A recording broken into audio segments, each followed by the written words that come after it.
This is a man. Right-wing groups are preparing to unleash absolute chaos in America if Trump doesn't win. This is what Maxine Waters thinks. What? This is a man who we better be careful about. And I tell you what I'm going to do. Do it. I'm going to ask the Justice Department. Okay. And I'm going to ask the president to tell us what they're going to do to protect this country against violence if he loses. I want to know about all of those right-wing organizations that he's connected with, who are training up in the hills somewhere and targeting, what communities they're going to attack. Are you crazy? Oh my God. We have right-wing conspiracy groups training in the hills somewhere. I'm not totally sure where they're training, but they're training somewhere. But they're somewhere. And they're gonna get us all. Would I rather be feared or loved? Easy, both. I want people to be afraid of how much they love me. They're literally gonna kill us. Dude, she is off her rocker. That's crazy. You know, they always talk about the right wing being this conspiracy group, but what do you call this then? No, this is just her being a little silly. Okay, yeah, we're gonna give her the benefit of the doubt. This is absolutely insane. But you know what? There are people here on America's soil that believe this. They believe that there's these right-wing extremists everywhere. They're everywhere. I've never actually met one. The best is yet to come. We're just going around saying these things on national television. MSNBC.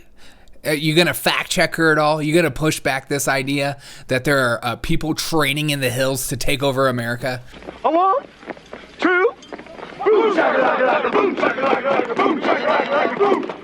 Let's look at some of what everyone's saying online. Colin Rugg says, Maxine Waters launches new conspiracy theory that Trump supporters are training in the hills for a coordinated attack. Waters also called the DOJ to investigate this made-up threat in her head.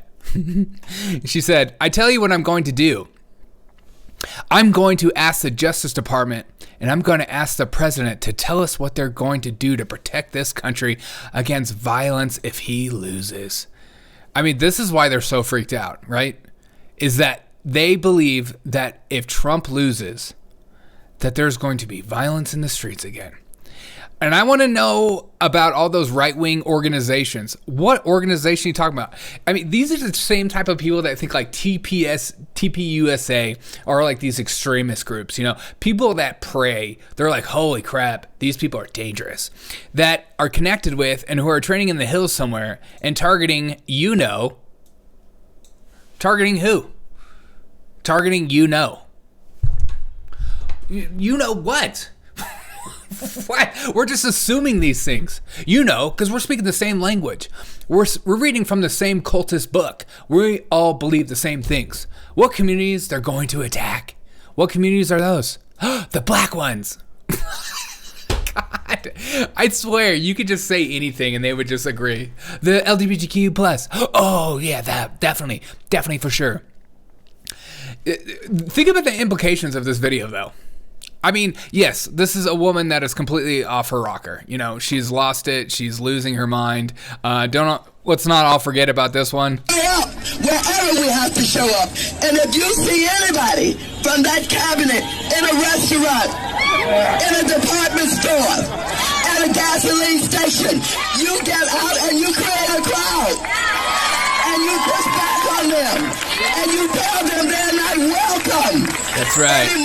You get in people's faces and you tell them you're not welcome. But those right-wing extremist groups that are attacking, who? I mean, think of the implications of this, though.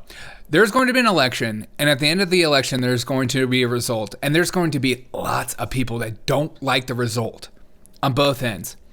Yes, the right wing, we could talk about January 6th. But the left-wing violence, that's a scary violence in my head. That is more a bigger fear for me, and I think a majority of Americans. Like, if Donald Trump loses, I don't think businesses are going to be boarding up. If Biden loses, I don't know what to think. And I'm not totally sure. And I don't want to go into a conspiracy think that everyone's going to lose their mind, because my hope is that the majority of Americans are actually not going to be voting for Biden. I think that's what's on the ballot. It's not necessarily they're voting for Trump. There's going to be those people that are wanting to vote for Trump, like myself. But there's going to be a lot of people that I think are just not going to vote this time around because they don't like the choices, which I'll totally take. like if you choose not to vote, that's on you, dog. But what kind of credibility does this woman have? What kind of credibility does this say about MSNBC? That they're willing to have this kind of crazy woman spout this out and just not push back. See, like they freak out when like right wingers go on podcasts and stuff like that, and they say these things, and there's no one there to fact check them. But then no one does it on their own programs. Like this is what they want. They want people to fact check, and I think people should have freedom of speech and be able to say whatever they want. But it doesn't mean you just sit there and just let people say things, and then you go, yeah, but I was just letting them talk. I'm glad that there are programs like this out here that allow insanity to run amok, because it's important for people to hear both sides of the aisle. It's important for also Americans not to have this mindset that only the right wing are the extremists. Only the right wing are the conspiracy theorists, because the media has done a very good job at portraying the right as the nut jobs. But the left, every aisle, every group, every community has their nut jobs within their own community. So it's not just the right, it's the left. And the left's nut jobs are mainstream ideas for the most part, which is just crazy. Have a wonderful day. And remember, Maxine Waters should be taken very seriously, because I'm sure there's people whispering these things in her ear. But look how intense she looks as she says this. She means it. There are extremist groups everywhere, and we need to be afraid of these people. I don't know where. I'm sure she's like, in the backyards of West Virginia, there are extremist groups. They're ready to take over America. Where is she thinking? New York? No. Have a wonderful day, and keep being an alpha.